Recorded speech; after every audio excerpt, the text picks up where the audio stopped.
प्रिय ग्रामवासियों, जैसा कि आप जानते हैं, पिछली बरसात ने बाढ़ के हालात पैदा कर दिए थे। सबकी फसलें बिगड़ गई थी, सबकी जिंदगी उजड़ गई थी। लेकिन एक उपाय है जो सबको फिर से आबाद कर सकता है, पर उसके लिए कुछ लड़कियों को कुर्बान करना होगा। वो लड़की चाहे किसी की बहन हो, बेटी हो या बीवी हो, चलेगी।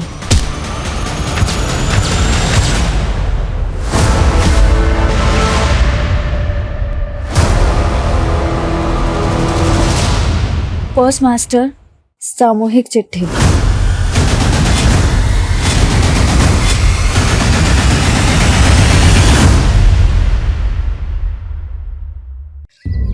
हम ऐसे गांव में रहते हैं जहाँ दूर दूर तक सिर्फ जंगल है। लगता था जैसे पूरे देश से कटे कटे कहीं वीराने में रहते हैं। हमने तो सोच लिया था पंख लगा के कहीं फुर हो जाएंगे, लेकिन एक गलत फैसले ने हमको आसमान से सीधा धरती पे गिरा दिया। चांदी सा बदन मिट्टी में मिला लियो तुम। हमको छोड़ के बहुत बड़ी गलती की हो तुम रेणुका। गलती तो तोरे पे भरोसा करके की हमने। तुम्हारे अंग अंग पे हम अपनी छाप छोड़े हैं। हमसे बड़ा ना कोई आशिक हुआ है, ना ही कोई बड़ा जालिम। छोड़ो मैं। हमारी झूठन है तू। ये थूक जाके दिखा अपने पति को। तेजाब है ये, पूरे साथ साथ तोरे पति को भी जला देगा।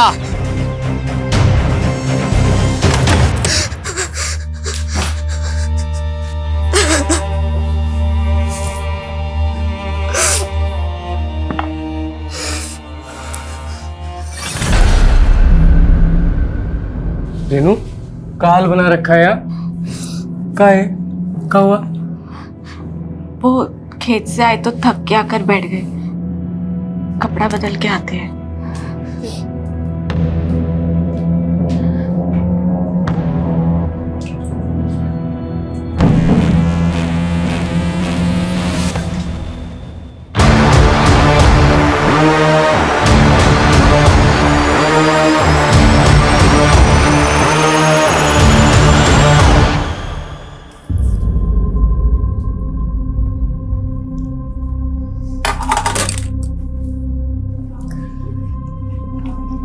भाई वाह, कितना स्वादिष्ट खाना बनाई हो। ऐसा लग रहा है कि मसाले के साथ प्रेम का छौंका लगा दिया। खुल के मुस्कुरा भी नहीं रही हो। कोई बात है का? बोलो ना। राशन खत्म हो गया है। राशन? हाँ, और बनिया इस बार उधार नहीं देगा, बकाया है उसका। तुम इतना भी नहीं समझते काम। मोहनवा मिला था ना, अब उसका नाम जुबान से निकल नहीं रहा है। वो हम आपको परेशान नहीं करना चाहते थे। परेशानी पहले कोनो कम है का? ऊपर से राशन, जेब में कौड़ी नहीं है। खाने पे काहे गुस्सा रहे? तो किस पे गुस्सा है? अब नहीं जाता खाना वाना हमसे। परेशान मत हो दीदी, इस बार बारिश की वजह से जो फसल बिगड़ी है उसी से हताश है भैया, और कुछ नहीं। हताश तो हम भी गए हैं जीवन से मीनू। कभी कभी मन करता है कि जहर खा के हम खुद ही मर जाएं। दीदी ऐसा मत बोलो, सब ठीक हो जाएगा। अच्छा राशन खत्म हो गया ना, हम तुम्हारे जेठ जी से कह के मंगवा देंगे। नहीं नहीं मीनू, हम कुछ कर लेंगे। अरे माना कि हम उम्र में छोटे हैं, लेकिन रिश्ते में तो हम बड़े हुए। तो अब एक जेठानी अपनी देवरानी का ख्याल भी ना रखे।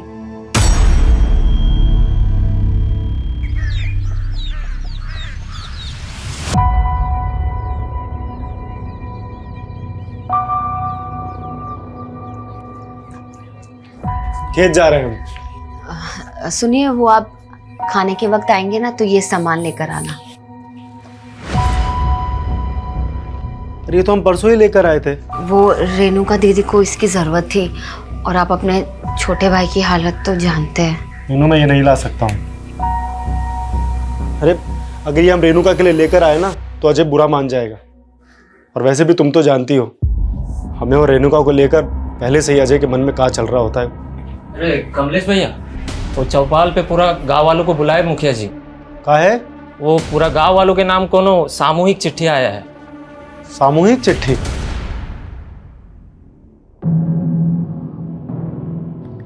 अरे माँ बाप का सेवा में काहे समय बर्बाद कर रहे हो? विधायक हो गए हो, जनता का सेवा करो। बाबा जी हम जो भी हैं आपके ही आशीर्वाद से हैं। हमको बेटे का भी थोड़ा फर्ज निभाने दीजिए ना। राकेश देखो ना, अब हमें इससे भी अच्छे से नहीं दिख रहा। लगता है नंबर बढ़ गया है। फिर से चेक करवा दो ना हमारा आँख। अरे हम ले चलेंगे तुमको, उसको बहुत काम रहता है। भैया जी, मुखिया जी संदेशा भिजवाए हैं। उनकरा गांव में कोनो चिट्ठी आई है, बड़ा बवाल मचा है। कौन सी चिट्ठी?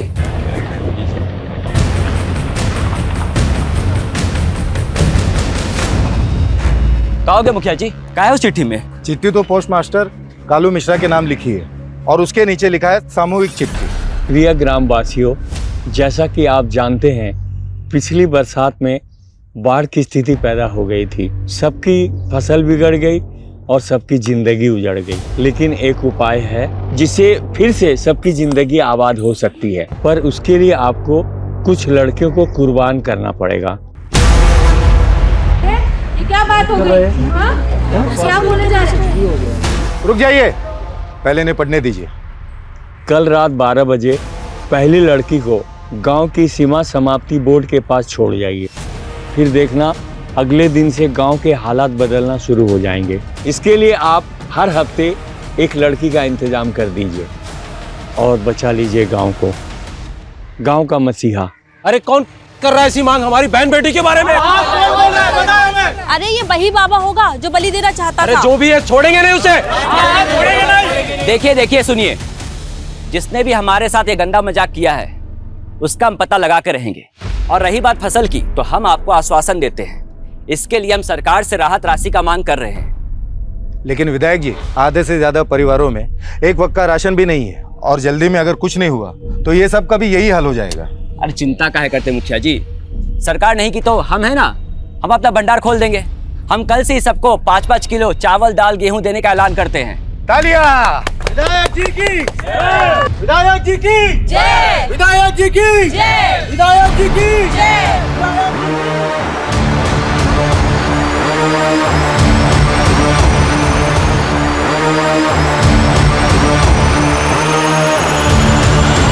ये विधायक जी थोड़ा बहुत मदद कर भी दिए ना तो इस समस्या का समाधान नहीं होने वाला।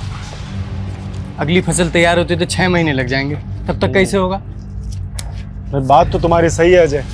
अब भाई शहर जाके कोई काम ढूंढना आसान काम है क्या? कहो अरे भैया आप घर जाइए, हम आते हैं। तो भाई हम दोनों भाई यहाँ परेशान हैं और तुमको कुछ पड़ी ही नहीं है। अब चिंता करेंगे तो पैसा बरसेगा का? निकम्मा होते जा रहे हो। हम दोनों भाई तो खेती छोड़ के नहीं जा सकते। तुम तो शहर जाके कोनो काम धंधा कर सकते हो ना। अच्छा, अब हम समझे। हमें खाना देना भारी पड़ रहा है, इसलिए शहर भूखा मरने भेज रहे हो ना? हम शहर नहीं जाएंगे, हम यही काम करेंगे। और यहाँ काम कौन देगा तुमको? हैं? निकम्मे? ये निकम्मा निकम्मा बोलना बंद कीजिए। जब से माँ बाबूजी गए तब से बस कोसते रहते हैं। अगर इतना ही तकलीफ है ना तो हमारा हिस्सा दे दीजिए, बस बात खत्म। ये लो हिस्सा तुम्हारा। हिस्सा चाहिए ना तुम्हें? कौन सिखा रहा तुम्हें सब? वो सर्विसवा?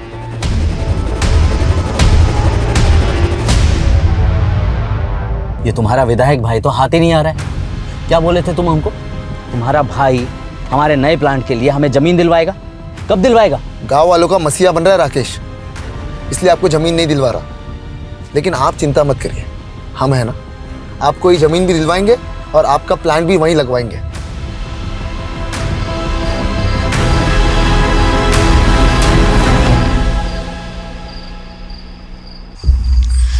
इतनी रात को शौच के लिए इतना दूर जाना पड़ रहा है, ये कोई बात हुई? आहिस्ता बोल, जल्दी कर, मुझे तो बहुत डर लग रहा है।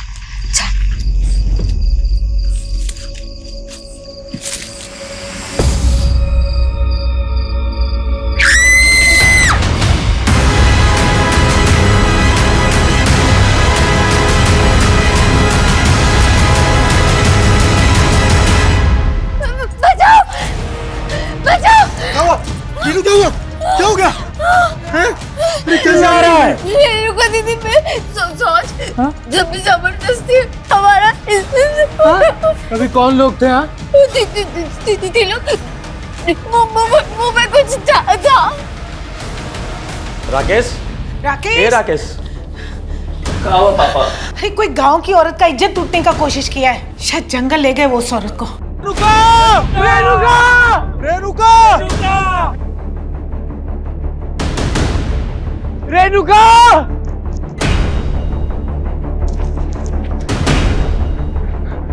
क्या हो गया? विधायक जी, हमारी बीवी और भाभी सोच के लिए आए थे। बीवी को भाभी बताए 3 लोग मुंह ढक के आए, हमारी बीवी को उठा के ले गए। हमें कुछ समझ नहीं आ रहा, पता नहीं हमारी बीवी के साथ क्या करेंगे। विधायक जी बचा लीजिए हमारी बीवी को। जिसने भी सब किया है उसको छोड़ेंगे नहीं, पर पहले अभी तुम्हारे बीवी को ढूंढना जरूरी है। चलो चलिए सब लोग, चलिए। रेणुका!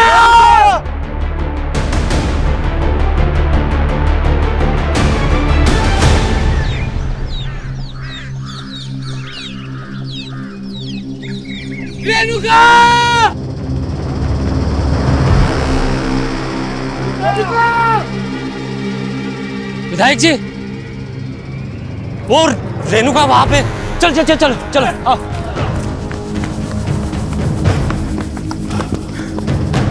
रेणुका!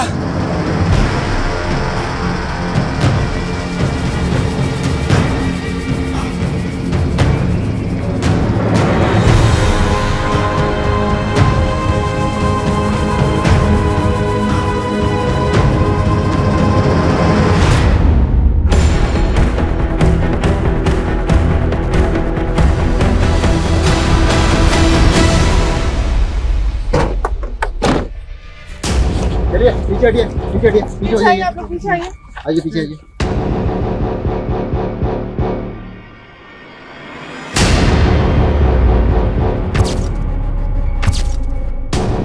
देख के लग रहा है कि रेप भी हुआ है और इसकी जेठानी रात को शौच के लिए आ गई। देखिए इंस्पेक्टर, सिर्फ हमारे इलाके में नहीं, ये हमारे खुद के गांव की महिला के साथ ऐसा कांड हुआ है। आप लोग जल्द से जल्द पता लगाइए कि कातिल कौन है। विधायक जी, कातिल को ढूंढना हमारा काम है, वो हम करेंगे, लेकिन उससे पहले हमें उस चश्मदीद का बयान लेना होगा जो कल रात इनके साथ थी। बताइए कल रात क्या हुआ था? वो लोग 3 लोग थे।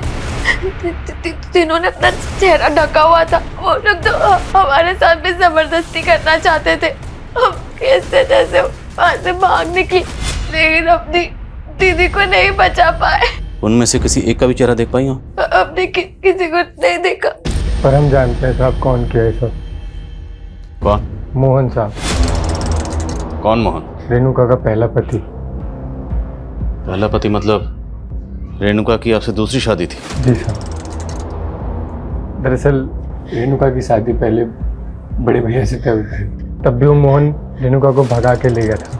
बड़े भैया मंडप में थे और रेणुका के माँ बाप की इज्जत पे हाथ ना, इसलिए उन्होंने रेणुका की छोटी बहन मीनू भाभी से शादी की थी। तो रेणुका आपकी सगी बहन थी? हाँ साहब, रेणुका दीदी से बहुत बड़ी गलती हो गई थी कि वो उस मोहन के साथ भाग गई, लेकिन उसे बहुत जल्द पता चल गया कि वो कैसा आदमी है। दीदी को आए दिन मारता रहता था, इसलिए दीदी उसे छोड़कर यहाँ वापस आ गई और उनका घर आबाद करने के लिए हम ही अजय भैया से उनकी शादी कर दी है और उन्हें इस घर की देवरानी बना ली। पर साहब मोहन से नहीं बर्दाश्त हो रहा था ये। हमरे अलावा तो किसी और की नहीं हो सकती। चल छोड़ से, काट देंगे, बता रहे हम, मार देंगे। तू काटेगा? हाँ हम काटेंगे। जो चीज हमारी नहीं हो सकती ना, वो किसी और की भी नहीं होगी, समझे? हमें तो भरोसा है साहब, मोहन नहीं किया ऐसा। हम तुम्हारे लिए रेणुका को कुर्बान किए और तुम हमी को धोखा देकर किसी और के साथ सो रही हो। धोखा तो तुम दिए हो हमें, सिर्फ एक रेणुका नहीं थी तुम्हारी जिंदगी में। हमारी बीवी है, जा मारे या पीटे। जैसे तूने अपनी पहली बीवी रेणुका को मार दिया। हाँ? रेणुका मर गई? मरी नहीं, तूने उसे मार दिया है।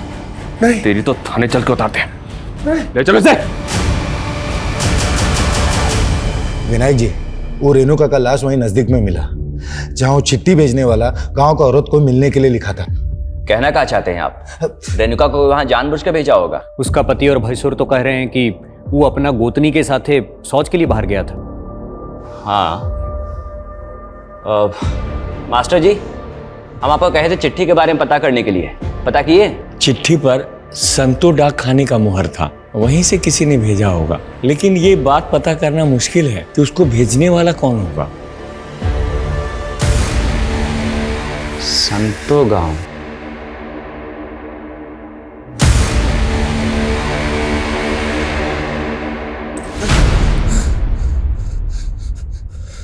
रेणुका पे हमारा हक था तो कैसे अजय के साथ बर्दाश्त कर लेते हम।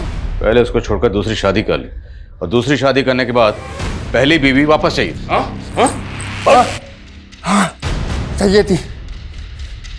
रेणुका धोखा दी थी हमको, और जो हमको धोखा देता है उसको बख्शते नहीं है हम। इसलिए रेणुका को मार दिया? हाँ मार दिया। मारने से पहले उसके साथ रेप भी किया था? हाँ किया होंगे शायद, हम बहुत ना सहमत है। अब ये बताओ, तेरे साथ दो लोग और कौन थे? कौन दो लोग? वही दो लोग जिनके साथ मिलकर तूने रेणुका का रेप और मर्डर किया। अरे हम खुद थे अकेले। बता दो दिया सब कुछ जो बताना था। ये इसने मानेगा, इसको उल्टा लटकाओ और तब तक उसको उधेड़ते रहो जब तक उन दो लोगों का नाम ना बताए। कौन दो लोग? अरे कौन दो लोग? रेणुका की बहन मीनू ने बताया था कि उन पर हमला करने वाले 3 लोग थे, पर ये मोहन, ये तो अपने अलावा किसी और का नाम ही नहीं ले रहा। लगता है इस मोहन का नशा अभी तक उतरा नहीं है सर। इसकी एक बार और धुलाई होगी ना तो ये बाकी 2 नाम भी उगल देगा। हालांकि वो साफ साफ कबूल कर रहा है कि उसी ने किया, पर मुझे उसकी बात पर यकीन नहीं हो रहा। लेकिन सर उसने ये कबूल तो किया है कि रेणुका को उसी ने मारा है। हाँ, लेकिन अगर कोर्ट में जाके मुकर गया तो? उसका बयान गवाहों के बयान से मैच नहीं हुआ तो? कोर्ट में उसे पेश करने से पहले हमारे पास कंक्लूसिव एविडेंस का होना जरूरी है। सर रेणुका की प्रिलिमिनरी पोस्टमार्टम रिपोर्ट के हिसाब से ये तो क्लियर कि उसका रेप हुआ है, लेकिन उसकी बॉडी पे कहीं भी नहीं मिले। हो सकता है कि रेपिस्ट ने कॉन्डोम यूज किया। अगर ये कांड वाकई मोहन ने किया है तो बाकी 2 लोग कौन थे जिन्हें ये बचाने की कोशिश कर? सर गांव वालों से एक अजीब सी बात पता चली है। रेणुका की हत्या के कुछ दिन पहले गांव में एक चिट्ठी आई थी, और सर वो चिट्ठी गांव के सभी लोगों के लिए थी। कैसी चिट्ठी? अरे विवेक, तुम कब आए शहर से? बस अभी आए भैया। तिवारी जी, ये दोबारा आपसे मिलने की जिद कर रहे थे तो हमने सोचा बुला ले। बैठो। हम चाय भिजवाते हैं। देखिए, हम आप लोगों को पहले ही क्लियर कर दिए थे। देखिए राकेश जी, अगर ये प्लांट पहले बना होता तो आज गांव के लोग उसमें काम कर रहे होते, और फसल क्या बिगड़ गई, सब भूखे मर रहे हैं। देखिए, गांव में पहले एक मौत हुई है, हम बहुत डिस्टर्ब्ड हैं। आप लोग जाइए अभी। भैया एक मिनट, मेरी बात तो सुनिए। भैया देखिए, ये ना सबसे अच्छा मौका है। सारे गांव के लोग भूखमरी से परेशान हैं, और गांव में अभी भी एक मौत भी हुई है। सबका ध्यान वहाँ भटका है। आप ना इनको प्लान के लिए अप्रूवल दे दीजिए। इसमें हम सबका फायदा है, आपका हमारा सबका फायदा है इसमें। बस कर विवेक, हम अपने फायदे के लिए गांव वालों को धोखा दे दे। और सुनो, अगर तुम दोबारा इनको यहाँ लेकर आए ना तो हमसे बुरा कोई नहीं होगा। जाओ चुपचाप चाय पिलाओ और निकालो यहाँ से।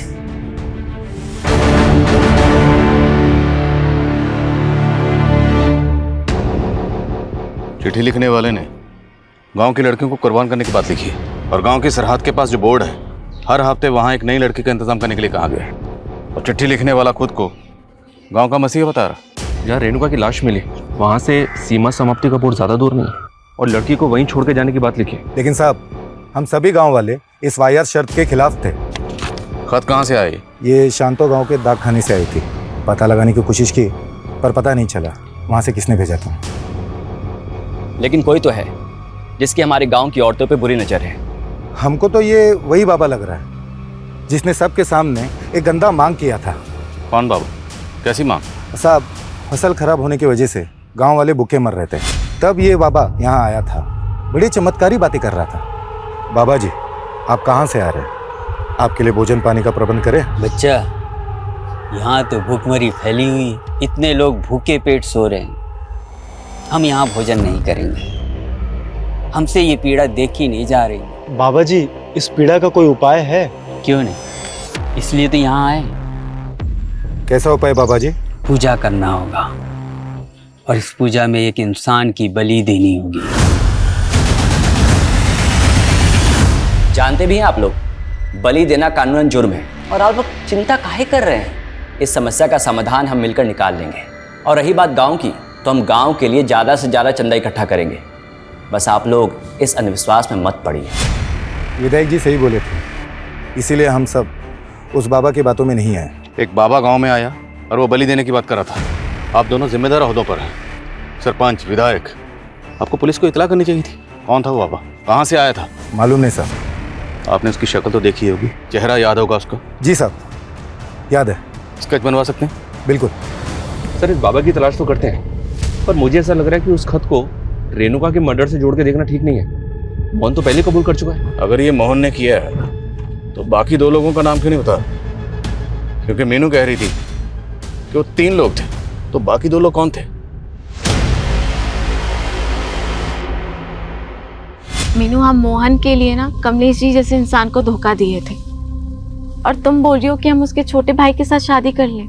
दीदी, हमें तुम्हारी चिंता है। अब तो हमारे माँ बाप जी भी नहीं रहे, और तुम ऐसे अकेले रहोगी तो वो मोहन तुम्हारा जीना मुश्किल कर देगा। और कमलेश जी को भी हमने मना लिया है, वो जानते हैं कि वो मोहन ही गलत था।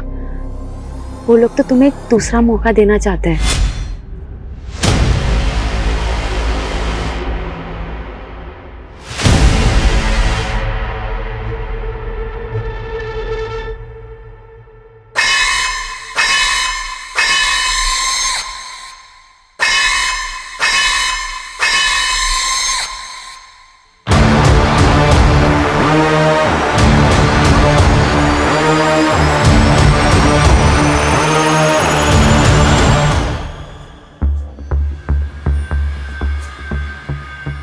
ये तुम्हारा विधायक भाई तो गांव वालों के भले के अलावा कुछ सोचता ही नहीं है।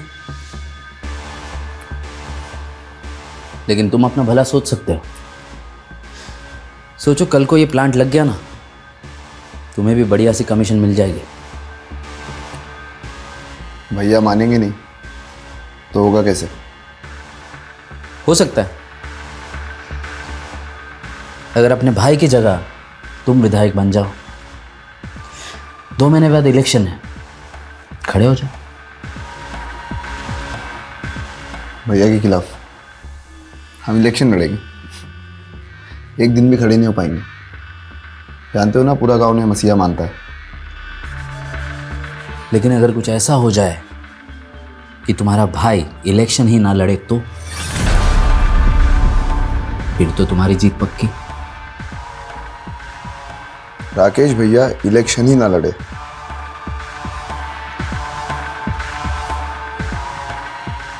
ऐसा तो सिर्फ एक ही सूरत में हो सकता है।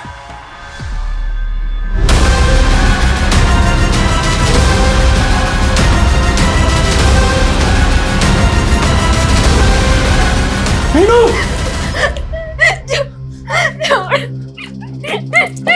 क्या कर रही हो ये?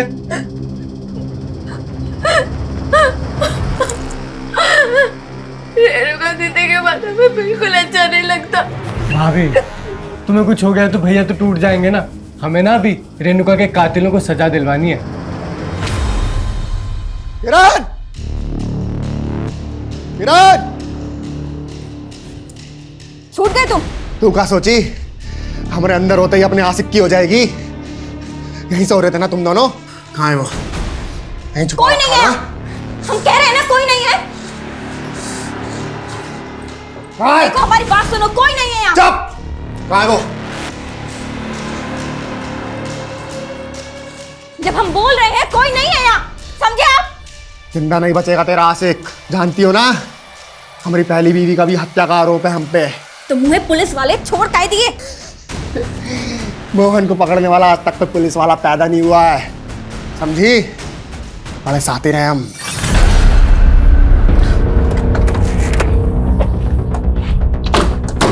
मुझे इसी बात का डर था कि कहीं कोर्ट में जाके मोहन अपने बयान से मुकर ना जाए। वही हुआ ना, मुकर गया ना। और हमारे पास कोई कंक्लूसिव एविडेंस नहीं था, इसलिए कोर्ट ने उसे जमानत दे दी। समझ में नहीं आ रही कि इसका गेम क्या है सर। लॉकर में बोलता है कि उसने मारा है और कोर्ट में जाके मुकर जाता है। देखते हैं कब तक मुकरेगा। पता लगाओ वो 2 लोग कौन थे जिनके साथ मिलकर इसने रेणुका को मारा होगा।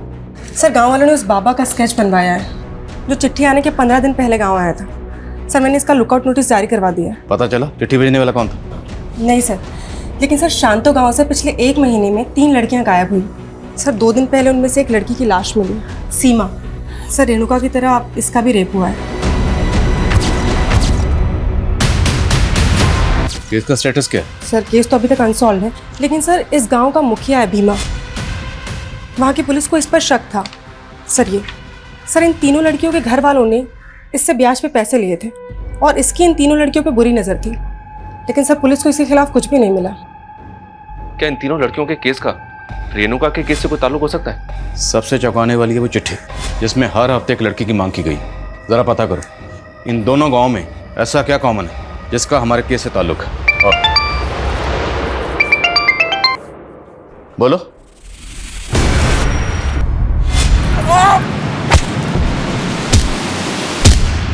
ऐसा कौन होगा जिसने एक विधायक को मार के फेंक दिया?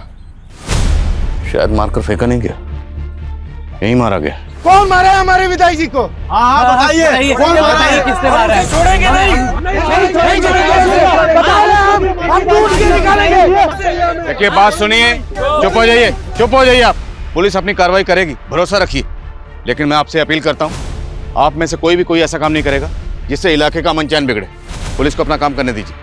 विधायक जी की बॉडी को सबसे पहले किसने देखा? सुबह शौच के लिए आए थे तभी देखा था हमने। साहब ये वही है जिसने रेणुका का मर्डर किया है।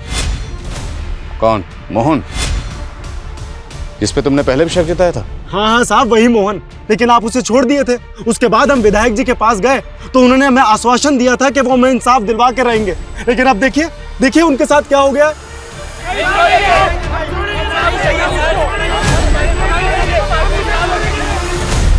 संभालिए अपने। हम समझते हैं आप पे क्या गुजर रही है। विधायक जी की मौत से पूरे इलाके के लोग सकते में नहीं बल्कि सदमे में हैं। पर हमें विधायक जी की लाश बाहर जंगल में मिली। वो जंगल में क्यों गए थे? वहां कुछ काम था उन्हें? वो कल माधव के साथ शहर गए थे। पापा, शहर में हमारा सिंचाई विभाग के अधिकारियों के साथ मीटिंग है। वो हम यहाँ एक नहर निकलवाना चाहते हैं ताकि बरसात का पानी ऐसे तबाही मचाने से पहले सिंचाई में काम आ जाए। शहर में देरी हो गया था तो माधव का फोन आया था। वो बोला कि अब रात को नहीं सुबह ही लौटेंगे। और माधव कहाँ? सर माधव का कुछ पता नहीं चल रहा।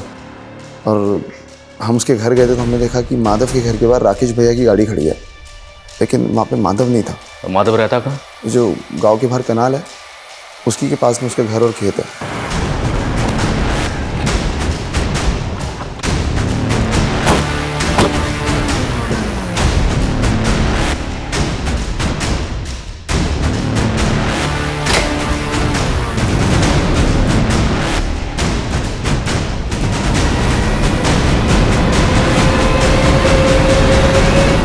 सर घर में कुछ भी सस्पिशियस तो नहीं मिला है, लेकिन विधायक जी की कार यहाँ पे खड़ी हुई है। इसका मतलब यह है कि विधायक जी रात में यहाँ जरूर आए होंगे। माधव विधायक राकेश का राइट हैंड है। अगर उसने ये किया है तो किस मकसद से? Excuse me. हाँ बोलो। ठीक है, हम आ रहे हैं। सर, राकेश की जिस जगह पे लाश मिली थी उस जगह के पास में ही माधव की बाइक मिली है।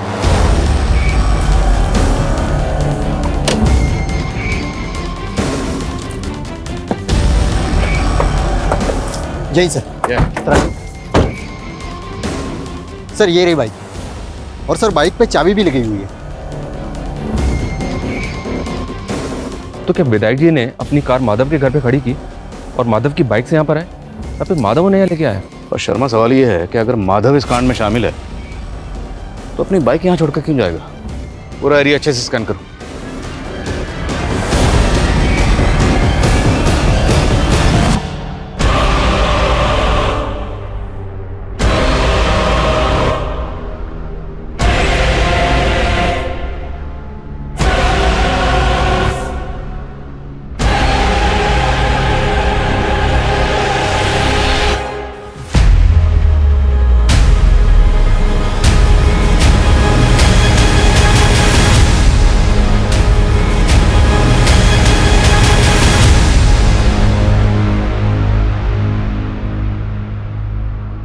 सर, राकेश और माधव के फोन कल एक ही साथ बंद हुए थे। माधव को आखिरी कॉल गांव के पीसीओ से ही आया था। अब ये पता नहीं चल रहा है कि ये कॉल उसे किसने किया होगा। रेणुका के रेप और मर्डर के 5 दिन बाद विधायक राकेश का भी कत्ल हो गया। क्या ये दोनों केसेस आपस में कनेक्टेड है? इस मोहन की क्या खबर है? मोहन काफी चौकन्ना है सर, घर से बाहर ही नहीं निकल रहा है।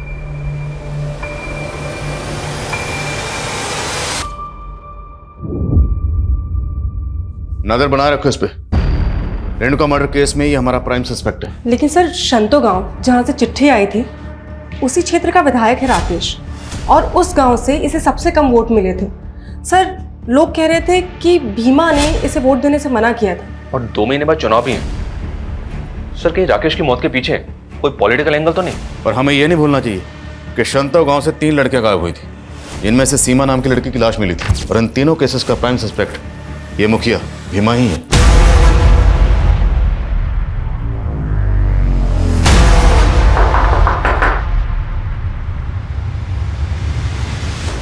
गजब बात कर रहे हो। उस सीमा को मारने में हमारा हाथ होता तो ऐसे घर पर बैठे होते हम। अब घर के अंदर और घर के बाहर क्या करते हैं, आपके चरित्र का पूरा विस्तार पूर्वक वर्णन है हमारे पास। और सिर्फ सीमा ही नहीं, आपके गांव की 2 लड़कियां और गायब हैं, और आप और आपका गुट विधायक राकेश के खिलाफ था ना। तो इसका क्या मतलब? उसका मर्डर का इल्जाम भी हमारे माथे मर दोगे? इल्जाम नहीं मरेंगे, अगर मर्डर किया है तो साबित करेंगे। फिलहाल आप ये बताइए कि आपके गांव से ये फतिंगा गांव चिट्ठी गई थी, उस चिट्ठी में आपका रोल और मकसद क्या है? ऐसा है इंस्पेक्टर साहब, हवा में बात मत कीजिए। किसी भी चिट्ठी से हमारा कोई लेना देना नहीं है। छोड़ो मुझे, छोड़ो, छोड़ो, छोड़ो, बचाओ, बचाओ, छोड़ो, छोड़ो, छोड़ो, क्या हो रहा है सब? पकड़!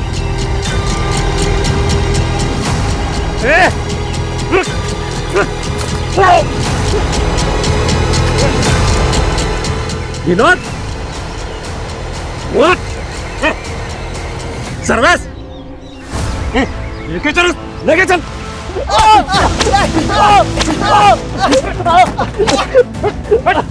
देखिए साहब, ये रेणुका का देवर और उसका दोस्त क्या हरकत किए हैं।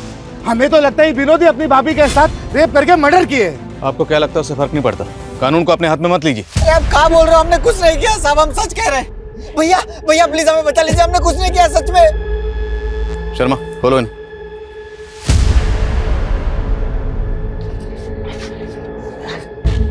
फोन कहाँ तुम्हारे?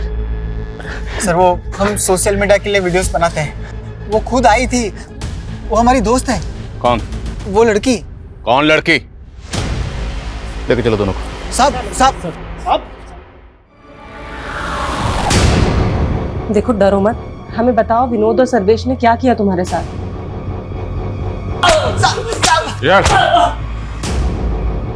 साहब हमने आपको कहा था ना वो हमारी दोस्त थी। उस लड़की ने तुझे बचा लिया, और तुम दोनों के मोबाइल में ये तेरी भाभी रेणुका का वीडियो क्या कर रहा है?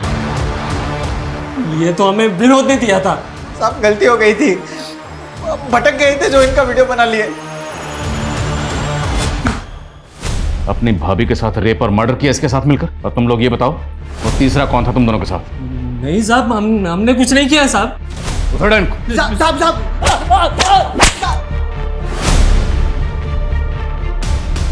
अब गलती हो गई, उससे माफ कर दीजिए, छोड़ दीजिए साहब। उसके मोबाइल में हमें रेणुका का वीडियो मिला, न्यूड वीडियो। और सिर्फ रेणुका का नहीं, उसने आपकी बीवी मीनू का भी नहाते हुए वीडियो रिकॉर्ड किया।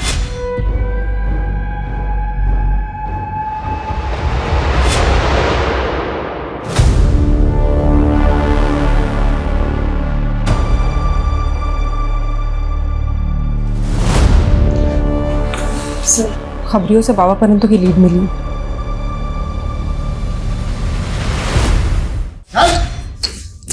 अरे साहब हम सन्यासी आदमी, हम क्या रेप करेंगे?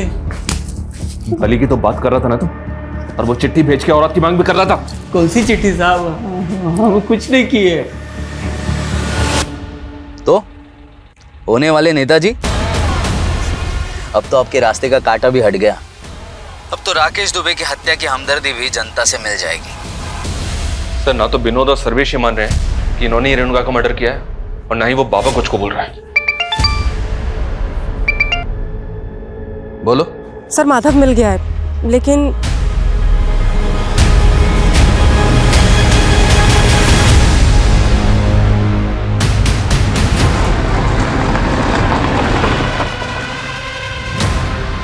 सर जहां राकेश जी की लाश मिली वहां से ये जगह 1000 मीटर की दूरी पे। और सर रात को बारिश होने की वजह से यहाँ गड्ढे में पानी भर गया था, इसलिए पता चला कि यहाँ गड्ढा खोदा हुआ है। मतलब उस रात सिर्फ विधायक राकेश ही नहीं, माधव का भी कत्ल हुआ। और गड्ढा इसलिए खोदा गया ताकि माधव की लाश को यहाँ छुपाया जा सके, और हमें लगे कि माधव गायब है, हमारा शक किसी पे जाए। सब कुछ सोच समझ के प्लानिंग के साथ किया गया। सर इस गड्ढे में माधव के साथ साथ ये राकेश जी का भी फोन मिला है। इस फोन का डाटा रिकवर करो। शायद ये कत्ल रेणुका के कत्ल और मर्डर की आड़ में किया गया, ताकि हमें ये लगे कि दोनों मर्डर्स आपस में कनेक्टेड हैं। अब हमें रेणुका के कातिल के साथ साथ विधायक राकेश और माधव के कातिल को भी ढूंढना होगा।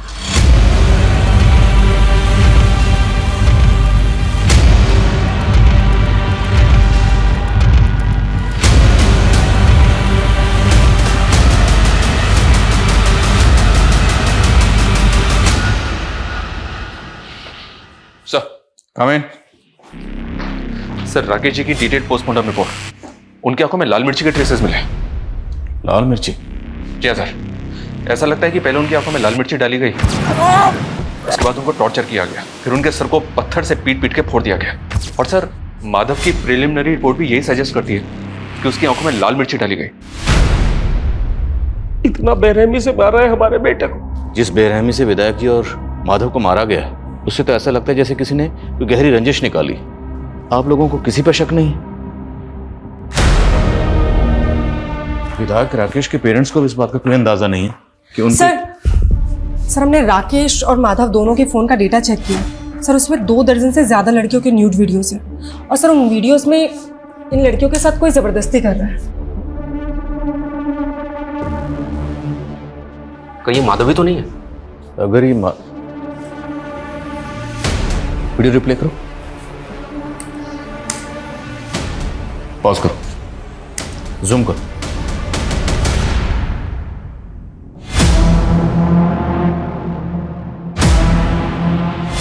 माधव का घर, मतलब ये सारे कांड माधव के घर में हो रहे थे। शर्मा, माधव के घर को एक बार अच्छे से स्कैन करो और पता लगाओ वीडियो में जो बाकी लड़कियां हैं वो कौन है।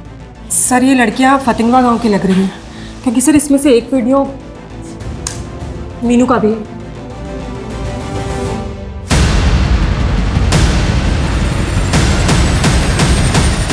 बोलिए मीनू,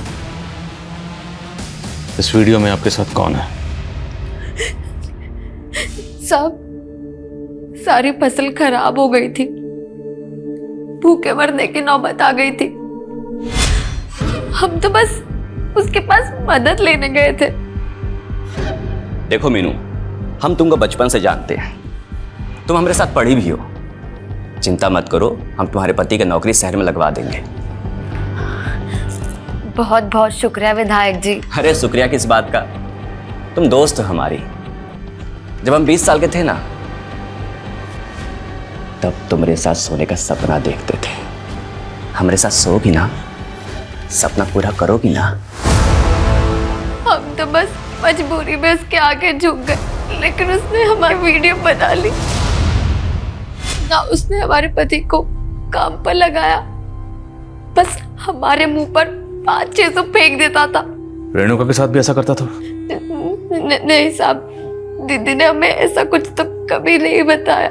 रेणुका पे जिन लोगों ने हमला किया था वो 3 लोग ही थे। हाँ साहब।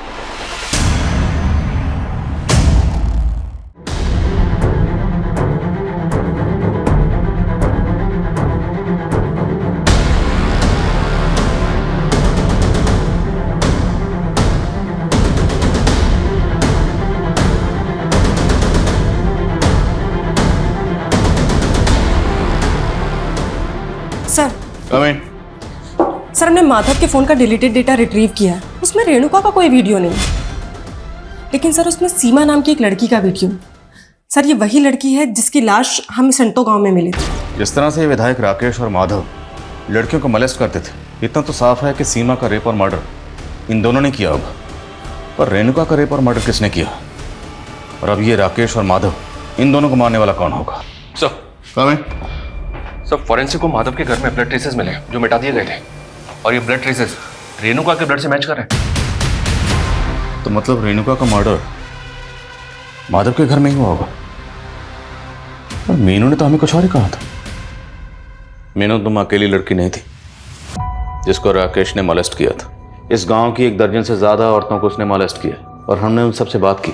पता उन्होंने हमें क्या बताया कि जब भी राकेश के सामने खुद को बख्शने के लिए गुहार लगाती थी तो राकेश उनके सामने एक शर्त रखता था। वो शर्त क्या थी कि अगर वो खुद को बचाना चाहती हैं तो उन्हें अपनी जगह किसी दूसरी लड़की को लाना होगा, अदला बदली। उसने ये शर्त तुम्हारे सामने भी रखी होगी। अरे रे, इसमें रोने की कौन सी बात है? जैसा हम बचपन से सपना देखे थे तुम्हारे साथ सोने का, उसी तरह हम रेणुका के साथ भी सोना चाहते हैं। उसको मना के ले आओ और तुम आजाद हो जाओ। अब ये बताओ कि वो 2 लोग कौन थे जिनके साथ मिलकर तुमने ये किया?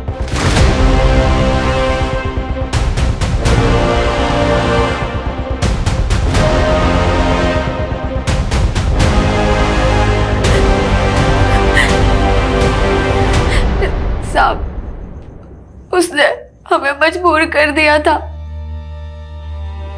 लेकिन हम बगावत नहीं कर सकते थे क्योंकि सीमा ने बगावत की थी और उसने उसे मार दिया। सीमा ने बगावत की थी? हाँ, सीमा ने हमें खुद बोला कि वो गांव में चिट्ठी भेज उस राकेश को चेतावनी देगी कि वो राकेश ही है जो गांव को बात करने के लिए गांव की बहन बेटियों की मांग करता है, ताकि सारे गांव वालों को राकेश की सच्चाई समझ आए। हम रेणुका दीदी को वहां नहीं लेके जाना चाहते थे, पर हम मजबूर थे।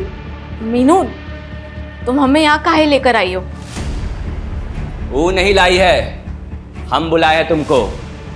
जब तुम 17 साल की थी ना, तुमसे चुम्मा मांगे थे। तुम हमें यहाँ इसलिए लेकर आई हो? हम चिल्ला चिल्ला कर ना लोगों को सब बता देंगे। ए, तू चिल्लाएगी? चल तुझे बताता हूँ। चल चल चल।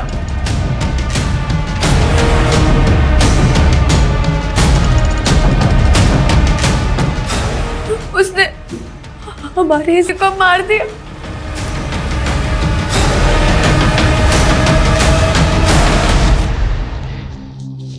सुन, और जितना कहानी तुमको बताए हैं ना, गांव वालों को वही सब बताओगी तुम, नहीं तो तुम्हारा भी यही हश्र करेंगे। हम बहुत डर गए थे साहब, इसलिए वो 3 आदमी वाली झूठी कहानी सबको बतानी पड़ी। हम अपने पाप के बोझ तले दबते जा रहे थे। हम जीना नहीं चाहते थे। हम रेणुका के हथियारों को सजा जरूर दिलाएंगे। हम रेणुका दीदी के हथियारों को कभी सजा नहीं दिला सकते। काहे? हाँ भाभी, तुम जानती होगा उन्हें? सब जब भाभी हमको बताएं कि वो राक्षस हमारी बीवी, बर्दाश्त नहीं हुआ साहब हमसे। हमने उसे लालच दी कि हम एक लड़की के साथ अदला बदली करना चाहते हैं और उस माधव को फोन कर उस जगह पर बुला लिए।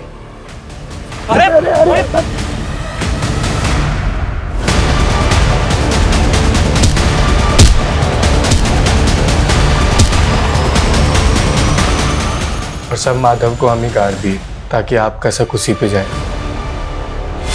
ने जो भी किया अपने घर की औरतों की इज्जत के लिए किया। पर आप लोगों को पुलिस की मदद लेनी चाहिए थी, हमारे पास आना चाहिए था। आज तक इस देश में ऐसा कौन सा नेता है साहब जो फांसी पे चढ़ा है? बताइए ना हमको। सर, जैसा इन लोगों ने कहा, 70% केसेस में तो ऐसा ही होता है। बड़े लोगों की सुनवाई चलती रहती है और सर विक्टिम को सालों साल इंसाफ नहीं मिलता। हमारे मुल्क के जुडिशियल सिस्टम का ढांचा कुछ ऐसा है जहां पर किसी भी गुनहगार को सजा देने से पहले हर पहलू पर गौर किया जाता है। मैं मानता हूं कि कुछ केसेस में इंसाफ मिलने में देर होती है, पर इसका मतलब ये नहीं कोई कानून को अपने हाथ में ले। कानून ये हक किसी को नहीं देता। इंसाफ मिलने में देर भले ही हो जाए, पर देर सवेर इंसाफ मिलता जरूर है।